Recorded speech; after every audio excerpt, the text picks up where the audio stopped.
hardly 10-15, just a voluntary retirement scheme. It is available. मतलब मेरे perspective से मुझे ऐसा लगता है कि अगर आपका स्कीम के practical way will visit the website, this is the power of. Hi guys, कैसे हैं आप लोग? जैसा कि आप जानते हैं कि मैं आपके साथ में इस चैनल पर फाइनेंशियल गोल्स, फाइनेंशियल प्लानिंग के डिस्कशन करता हूँ। सो उसी कड़ी में आगे बढ़ते हुए मैं आपके साथ एक बहुत ही इंपॉर्टेंट टॉपिक को लेने जा रहा हूँ आज। आपका अपना रिटायरमेंट प्लान कैसे कर सकते हैं आप इसको। जैसे कि मैंने अपने लास्ट वीडियो में फाइनेंशियल गोल्स में डिस्कस किया था आपके साथ में कि अगर if you require 2.5 crore rupees to retire today, you will need 14.5 crore rupees approx to retire 30 years down the line. So इस वीडियो में समझते हैं आप अपने रिटायरमेंट का प्लान कैसे कर सकते हैं। So इस वीडियो में हम एनपीएस यानी कि नेशनल पेंशन सिस्टम स्कीम के बारे में बात करेंगे, जो कि एक बहुत ही अच्छी स्कीम है आपके रिटायरमेंट प्लान के लिए। आप एक डिसिप्लिनरी वे में इन्वेस्ट कर सकते हो and you can take the advantage of compounding over a long period of time. So आइए इसके बारे में बात करते हैं, डिस्कस करते हैं। So guys, before I explain you more about the NPS in theoretical way, we'll visit a website and see how it works practically and do some calculations. You will really enjoy it. So let's go to the website. So guys, we'll go to the website called this npstrust.org.in. I'll share the link in the description box so that you can also do your own calculations. So यहाँ पे हम आ गए. You have to put your date of birth here. I'm taking an example of 30-year old. So मैं एक यहाँ पे date of birth ले लेता हूँ, 92 born, 4th Feb. So say you are making a contribution of rupees 10,000 every month.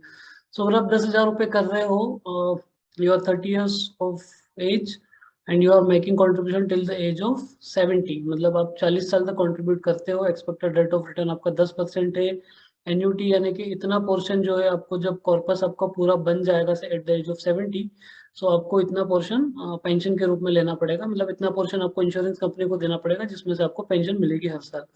Expected rate of annuity 6% ले लेते हैं यहाँ पे। सो से you are depositing total sum of rupees 48 lakh and you will get a corpus of 6 crore 37 lakh। यहाँ पे आप जो लमसम है वो पोर्शन आपका रहेगा 3 करोड़ 82 लाख, मतलब इतना तो आपको इमीडिएट मिल जाएगा at the time of retirement, और बाकी 2 करोड़ 55 लाख का you have to give this amount to some insurance company, जो आपको हर साल अलग अलग प्लान के हिसाब से आपको पेंशन देती जाएगी। तो इसके हिसाब से आपकी पेंशन बनती है कुछ 1,27,000 when you will be at the age of 70। यहाँ पे बाय डिफॉल्ट उन्होंने 70 ईयर्स के लिए कैलकुलेशन दिया है, अदरवाइज 60 होता तो शायद ज्यादा बेटर होता। आप समझते हैं कि आप अगर इसी को 10 साल पहले स्टार्ट कर देते तो कितना डिफरेंस आ जाता। सो जो ये आपका 48 लाख है और ये 6.5 करोड़ हो रहा है, तो ये फिगर याद रखना, 48 लाख हो रहा है आपका 6.5 करोड़। अब अगर यहाँ पे मैं जरा सी एज चेंज कर देता हूँ आपका, 2001 means you started at the age of 21, तो देखो सिर्फ 10 साल पहले स्टार्ट करके आप ऑलमोस्ट 59 लाख रुपीज देते हैं एंड आपका वो हो जाता almost 16 crore. So cost of delay आपको ऑलमोस्ट पड़ रही है 10 करोड़ की। आई मीन देख लो, it's your, I mean it's your call, जितना जल्दी स्टार्ट कर दो उतना अच्छा है। This is the power of compounding, you know. आपके पास if you are young you can start early, then you must early. इसलिए मैं अपने पहले वीडियो में बोलता हूँ कि take a term plan at the early age and also take this retirement plan at the early age so that you will get a better advantage of power of compounding. So guys, समझते हैं what is NPS? NPS क्या है? NPS is nothing but it's a just a voluntary retirement scheme. It is started by the central government in 2004 because 2004 में क्या किया था सरकार ने कि पेंशन का बर्डन काफी आ रहा था, तो पेंशन्स बंद कर देते। जैसे आप सभी जानते होंगे, शायद आपके पेरेंट्स को पेंशन मिल रही होगी या आपके पेरेंट्स को पेंशन मिलेगी, लेकिन जो 2004 के बाद रिटायर, जो 2004 के बाद जिन्होंने ज्वाइन किया, they will not get a pension whether you are IAS IPS और whatsoever designation you have, except the armed forces. Nobody is having the pension scheme now by the government. सो 2004 में तो government employees के लिए start हुआ था ये NPS, and 2009 में they have made available it for the public. So आप में कोई भी whether you are in private sector, public sector, or you are a businessman, you can start your NPS account and plan for your retirement. So it is regulated by the PFRDA, जो आपका PF का regulatory होता है, Provident Fund Regulatory and Development Authority, वो इसको regulate करता है. So that way you are secured. कोई डरने की घबराने की जरूरत नहीं है कि मैं किसको पैसा दे रहा हूँ 30 साल बाद क्या हो. So second point आता है कि why one should invest into this NPS account.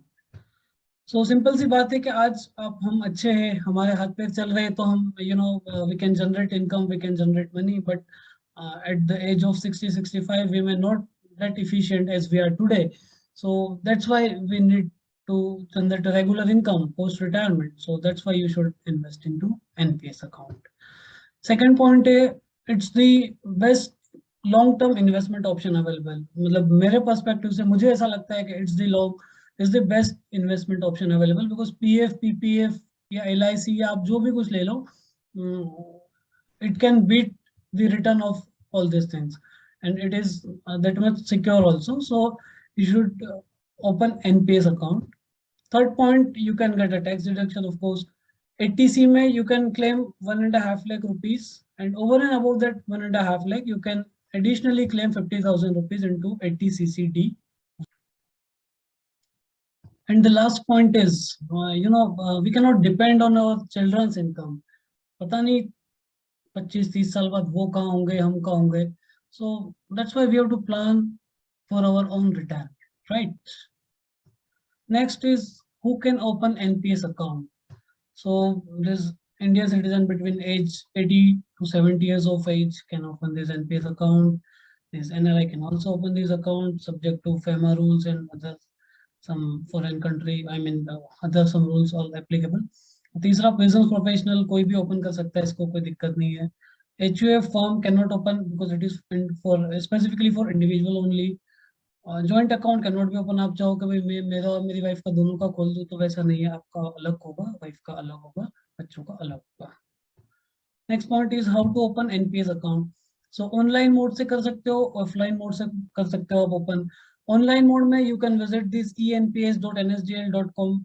you can visit this website. I will put the link of this website into description box and you can go and open your account. Please open कर लेना अगर नहीं है तो.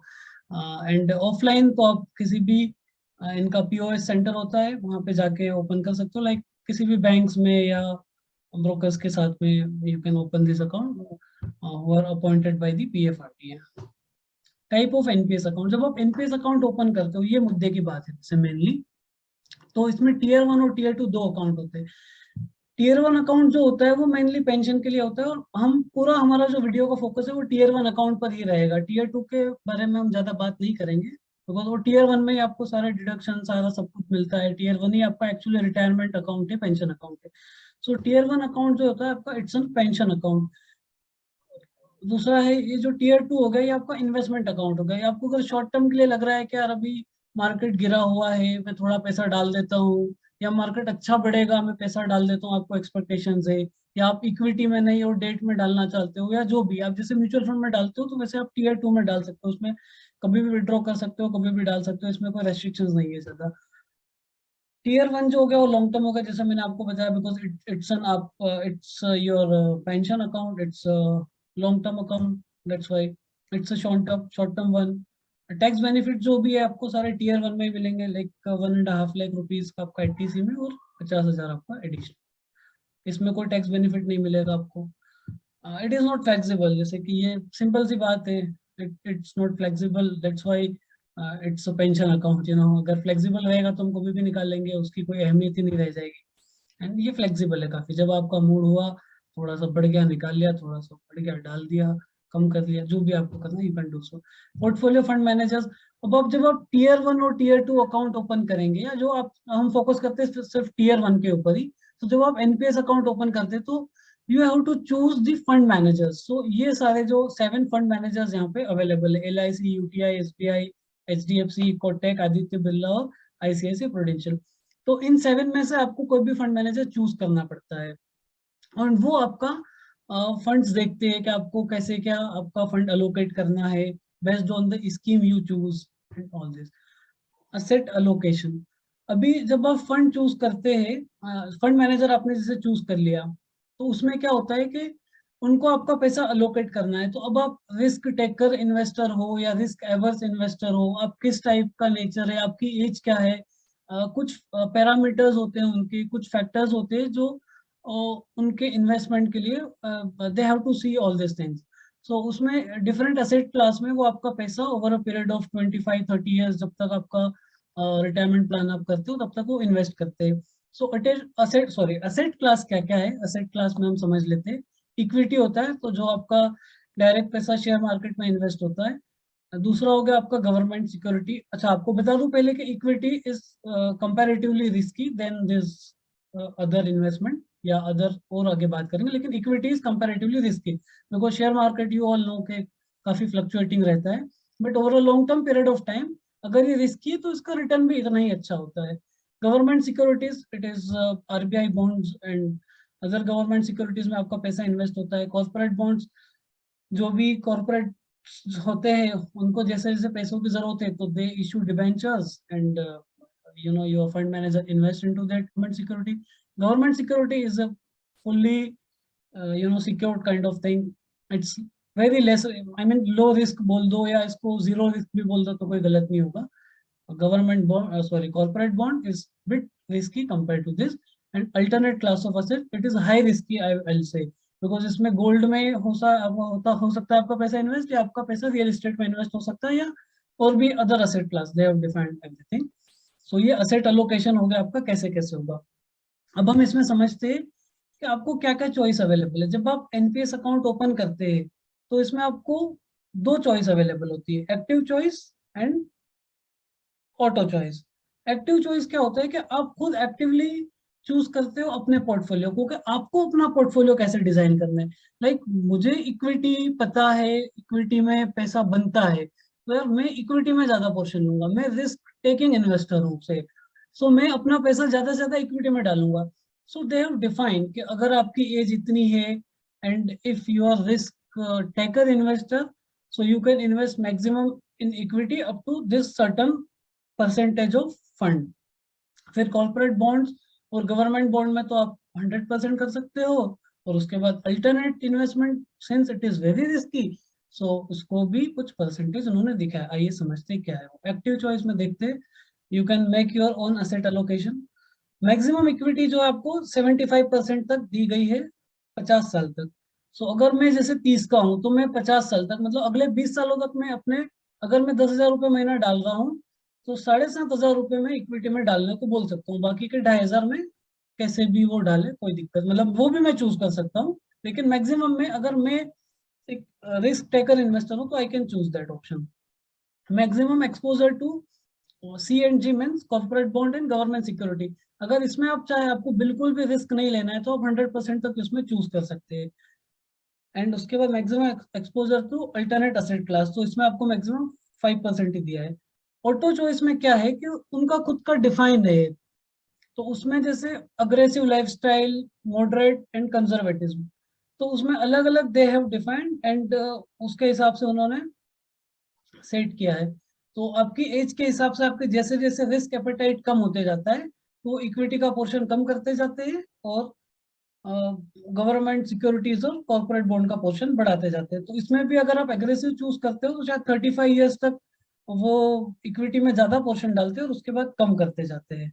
And moderate में equity का portion और कम होता है, और शायद कंजर्वेटिव में इक्विटी का पोर्शन होता ही नहीं है, आप पूरे सिक्योर होते हो। तो 50 या 55 के बाद आपको कंजर्वेटिव में साइकिल में ऑटो चॉइस में अगर आप हो तो आपको अकॉर्डिंगली वैसे मिल जाता है। ऑन मैच्योरिटी ऑफ एनपीएस, अगर आपने इन्वेस्ट तो कर दिया, अब मैं 60 का हो गया हूँ तो अब क्या होगा 60 के बाद में, भाई मुझे पैसा मिलेगा, so amount can be withdrawn as tax free. क्योंकि ये है, एक तो मैं आपको बता देता हूँ कि it is a E kind of thing, मतलब एग्जाम कैटेगरी हो गई है आपकी। आपका इन्वेस्टमेंट जो आपने डाला वो एग्जाम है क्योंकि आपको इनकम टैक्स की डिडक्शन मिल गई उसमें। आपको जो उसमें भी इंटरेस्ट जनरेट हो रहा है या से आपका इन्वेस्टमेंट अमाउंट बढ़ते जा रहा है, सो आपको रिटर्न मिल रहा है उसमें, वो भी आपका टैक्स फ्री हो गया। So again exam, and withdrawal पे भी ये एग्जाम होता है। इसमें कुछ कंडीशंस है इनकी, कि दे हैव डिवाइडेड इनटू, जो आपका जैसे टोटल कॉर्पस से मेरा इकट्ठा हुआ 10 करोड़ का, so they have given an option कि मैक्सिमम आप कितना पोर्शन लमसम में ले सकते हो, और आपको मिनिमम कितना पोर्शन उनके पास रखना ही पड़ेगा for taking annuity plan. Annuity क्या है? तो एन्युटी एक ऐसा प्लान होगा कि आपको कुछ फंड मैनेजर्स चूज करने पड़ेंगे उसमें भी। आइडियली उसमें आपका पैसा क्या होता है कि इंश्योरेंस कंपनीज के पास जाता है, वो सारे IRDA के पास में रजिस्टर्ड इंश्योरेंस कंपनी होती है, they are affiliated with this PFRDA, तो उनके पास में आपका पैसा जाता है, and then they invest into some securities and bonds, and they give you the monthly pension. तो जब जैसे आपका पैसा यहाँ पे हो गया से 10 करोड़ मैंने बात करी, तो 40% आपको कम से कम एन्युटी परचेस करनी ही पड़ेगी। तो 4 करोड़ की आपको एन्युटी लेना पड़ेगी। मतलब जब आप 60s के हो जाओगे, 60 में आपको 4 करोड़ का पेंशन लेना पड़ेगा, 6 करोड़ आपको पूरा पूरा मिल जाएगा, वो टैक्स फ्री रहेगा। और ये भी आपका टैक्स फ्री रहेगा, लेकिन इसमें क्या रहेगा कि जो आपको पर मंथ जो पेंशन मिलेगी वो आपकी उस टाइम पे जो भी स्लैब रेट रहेगी, जैसे आज 5 लाख तक या 2.5 लाख तक एग्जाम हम बोलते हैं उसको, तो उस हिसाब से उस टाइम पे जो रहेगा उसके हिसाब से आपको टैक्स लगेगा। सो ये maximum 60% can be withdrawed as a lump sum. Pension received will be taxed as per the applicable, से मैंने आपको बता ही दिया है। It can be deferred up to, हाँ अगर आपको लग रहा है, अब जैसे मान लो 2008 में एक सब प्राइम क्राइसिस आया था, और अभी जैसे 2020 में कोरोना था, तो उस टाइम पे मार्केट ना काफी डाउन हो गया था, तो उसे आपका पोर्टफोलियो वैल्यू अगर आपने चेक की जब आप 59 ईयर्स के थे, तो आपको पोर्टफोलियो की वैल्यू आ रही थी कुछ 12-13 करोड़ की। लेकिन एकदम से आप जब 60s के हुए तभी कुछ अनहोनी घटना घट गई, तो पता चला आपका पोर्टफोलियो घट के 9 करोड़ हो गया। तो आप चाहते हो कि नहीं यार, मार्केट तो रिकवर हो जाएगा, you believe, so you can defer to withdraw the amount at the age of 60, you can withdraw it at a later date, और मैक्सिमम ऑफ 70 तक कैरी कर ही सकते हो, तो you can choose accordingly. Partial withdrawal का भी option है इसमें, so that way it is not that rigid. Partial withdrawal कब कब कर सकते हो आप? तो एनपीएस अकाउंट ओपन किए हुए आपके कम से कम 3 साल हो जाना चाहिए, तो आप पार्शियल विड्रॉल के लिए एलिजिबल हो। मैक्सिमम विड्रॉल कितना होगा? 25% ऑफ योर ओन कॉन्ट्रीब्यूशन। अगर आपका एम्प्लॉयर भी कर रहा है तो वो बात अलग हो जाएगी, लेकिन आपको खुद के कॉन्ट्रीब्यूशन का you can withdraw up to 25%। Maximum withdrawal 3 times in a life time आपको परमिसिबल है यहाँ पे। वो केवल specified reasons they have defined, तो उसी में आपको करना पड़ेगा। क्या क्या है देख लीजिए जरा। Higher education of children, marriage of children, property purchase, construction, critical illness. अब इसमें फर्दर भी कुछ कंडीशंस हो सकती है, but you have to see all this. तो ये मेनली ये स्पेसिफाइड रीजन है। एफएक्यूज देख लेते हैं भाई, आपके क्या क्या क्वेश्चंस हो सकते हैं। Can I open NPS account if already have PF? Yes, you can open this account. Can I open NPS if already APS, यानी कि अटल पेंशन योजना है आपके पास, तो उसमें भी आपको एक पीआरएन नंबर जनरेट होता है, परमानेंट रिटायरमेंट अकाउंट नंबर, प्रान बोलते हैं जिसको, और इसमें भी आपको एक प्रान मिलता है। So can you open this, because that is also एक आपका रिटायरमेंट स्कीम है। So yes, you can open this. I mean that will government contribute any amount to it? No, मेरे केस में तो नहीं करेगी भैया, बिकॉज मैं तो प्रोफेशनल हूँ या मैं प्राइवेट सेक्टर में जॉब करता हूँ। If you are government employ तो आपके केस में गवर्नमेंट करेगी, और उसका आपको डिडक्शन भी मिलेगा, you must be aware about. तो मेरे केस में तो नहीं करेगी, नॉर्मली नहीं, आप नहीं मान के चलो उसको। Change from active choice to auto, आज मैं तो बड़ी होशियारी में कर रहा हूँ भाई, मुझे लग रहा है कि मुझे तो अच्छा नॉलेज है मार्केट का, जब गिरेगा तब मैं डाल दूंगा पैसा, और जब बढ़ेगा तो कर लूंगा, बिकॉज बट क्या होता है कि nobody can time the market. बाद में मुझे लगता है कि नहीं यार, मैं एक्टिव चॉइस में जाके गलती कर दी मैंने, मैं तो फंस गया हूँ यार, मुझे तो मेरे रिटर्न तो अच्छे जनरेट नहीं हो रहे हैं, मैं अपने हिसाब से कर रहा हूँ, सो मैं ऑटो चॉइस में चले जाता हूँ। तो yes, you can do that, कोई दिक्कत नहीं है। 2 साल, sorry, twice in financial year आप कर सकते हो, उसको 2 बार चेंज कर सकते हो। Can I have more than 1 NPS? No, you can not have. Can I get deduction if account is of a spouse? No, you cannot get the deduction on the account of spouse. Minimum contribution भाई कितना करना पड़ेगा, मैं account तो खुलवा लूँ? तो minimum contribution 500 रुपए पर कंट्रीब्यूशन, और 1 साल में आपको 1000 का कम से कम कंट्रीब्यूशन करना है। तो 2 बार आप कंट्रीब्यूशन कर दोगे, 500 चल जाएगा। Can I change the fund manager? Fund manager तो हमने पढ़े थे वही, LIC, HDFC, ICICI, Aditya Birla and all this, UTI, SBI। So yes, you can change. कितनी बार कर सकता हूँ? Once in a financial year only you can change the fund manager. So thank you so much. I hope मेरा video आपको काफी पसंद आया होगा and you must have gathered some good information out of it. So please like, share and subscribe this video and put your comment into comment box so that I can give you more information about this. आपको कोई भी doubt हो, so I welcome all your doubts. Put it into comment box and I'll write. अगर आपको और भी इसमें further information चाहिए, बिकॉज वीडियो थोड़ा लेंदी हो रहा था तो मैंने उसको थोड़ा कट शॉर्ट में किया, और भी इंफॉर्मेशन चाहिए आपको लाइक टैक्स से रिलेटेड या फर्दर विड्रॉवल या anything, if you want you can put your comment into comment box and I would be happy to make another video on this, because मेरा प्लान है कि मैं एक दो वीडियो और बनाऊंगा एनपीएस पे, इसमें भी पूरा कवर नहीं कर पाया. I tried my best. So thank you guys, thanks for watching this video and don't forget to like, share and subscribe. Bye bye.